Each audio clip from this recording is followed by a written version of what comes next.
ഞങ്ങളുടെ കൂടുതൽ വീഡിയോസ് കാണുവാനായി നിങ്ങളുടെ മൊബൈലിൽ ഗൂഗിൾ പ്ലേ സ്റ്റോറിൽ കയറി സർഗം കിച്ചൺ എന്ന് ടൈപ്പ് ചെയ്ത് ക്ലിക്ക് ചെയ്യൂ. കേവലം 1 MB മാത്രമുള്ള സർഗം കിച്ചണിൻ്റെ ഫ്രീ ആപ്പ് ഡൗൺലോഡ് ചെയ്യൂ. സൗകര്യപ്രദമായ രീതിയിൽ നിങ്ങളുടെ ഇഷ്ടാനുസരണം പുതിയ പാചക വീഡിയോകൾ കണ്ട് സ്വാദിഷ്ടമായ വിഭവങ്ങൾ തയ്യാറാക്കൂ.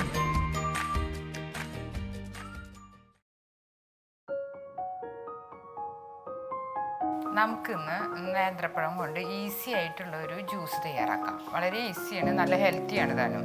അപ്പോൾ നമുക്ക് വല്ല ഗസ്റ്റൊക്കെ വരുമ്പോൾ പെട്ടെന്ന് തന്നെ തയ്യാറാക്കാം. ചൂടുകാലത്തൊക്കെ വരുമ്പോൾ നല്ല ഉള്ളിലേക്ക് നല്ല തണവും ഉന്മേഷമൊക്കെ കിട്ടുന്ന ഒരു ജ്യൂസാണ്. ഹെൽത്തി ഇൻഗ്രീഡിയൻസ് മാത്രമേ ഇതിലേക്ക് ചേർത്തിട്ടുള്ളൂ. മിനിമം ഇൻഗ്രീഡിയൻസ് വെച്ചിട്ടാണ് ഞാൻ തയ്യാറാക്കിയുള്ളത്. അതിനുവേണ്ടി ഒരു നേന്ത്രപ്പഴം എടുത്തിട്ടുണ്ട്. നല്ലോണം പഴുത്ത പഴമായ നല്ലതാണ്. പിന്നെ പാല് 1 കപ്പ്, നമുക്ക് ആവശ്യത്തിനനുസരിച്ച് ചേർക്കാം. പഴത്തിനനുസരിച്ച് പാല് ചേർക്കാം. പിന്നെ മധുരത്തിന് വേണ്ടി തേങ്ങ ചേർത്തിട്ടുണ്ട്. പിന്നെ ആവശ്യത്തിന് ഐസ് ക്യൂബ്സ്. പഴമെടുത്ത് നമുക്ക് ഒരു ചെറിയ സൈസിൽ നുറുക്കിടാം. ഇത്തിരി വലുപ്പം കൂടിയോണ്ട് കുഴപ്പമൊന്നുമില്ല. എന്നാലും നമുക്കിങ്ങനെ നുറുക്കിയിട്ടാൽ പെട്ടെന്ന് നല്ലോണം തരിയില്ലാണ്ട് ഇങ്ങനെ അടിഞ്ഞു പോകും.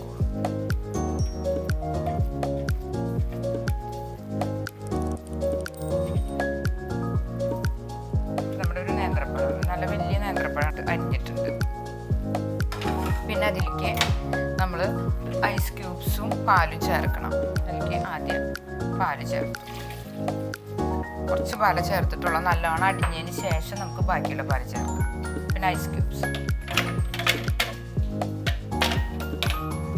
പിന്നെ തേൻ ചേർക്കും. മധുരത്തിന് തേൻ എടുത്ത് ഒരു 3 ടേബിൾ സ്പൂണോളം തേനുണ്ട്. ഇതെല്ലാം കൂടി നമുക്ക് മിക്സിയിൽ നല്ലോണം ഒന്ന് അരച്ചെടുക്കാം. മിക്സിയുടെ ബാക്കിലിട്ട് തിരിക്കണം.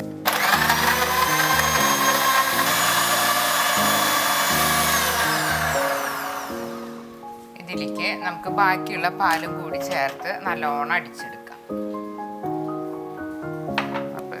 പെട്ടെന്ന് തന്നെ നമുക്ക് ഗസ്റ്റൊക്കെ വരുമ്പോൾ തയ്യാറാക്കാൻ പറ്റുന്നത്. മിക്സിയുടെ ജാറ് ഓഫ് ചെയ്ത്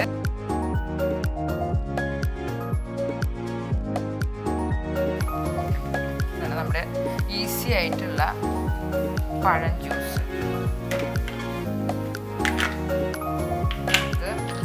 ഓരോ ഐസ് ക്യൂബ്സ് ഇട്ട് നമ്മുടെ സെർവിങ് ഗ്ലാസ്സിലേക്ക് മാറ്റും.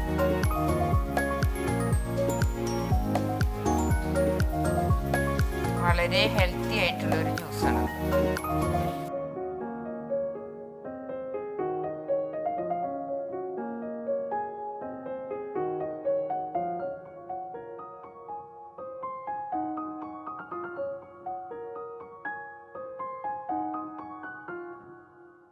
ഇതുപോലുള്ള പാചക വീഡിയോകൾ ഇനിയും ലഭിക്കുന്നതിനു വേണ്ടി ഈ വീഡിയോയ്ക്ക് താഴെയുള്ള സബ്സ്ക്രൈബ് ബട്ടൺ ക്ലിക്ക് ചെയ്യുക. ഇഷ്ടപ്പെട്ടുവെങ്കിൽ ലൈക്ക് ചെയ്യുക, ഷെയർ ചെയ്യുക. കൂടുതൽ വീഡിയോകൾക്കായി യൂട്യൂബിൽ സർഗം കിച്ചൺ എന്ന് ടൈപ്പ് ചെയ്ത് സെർച്ച് ചെയ്യുക.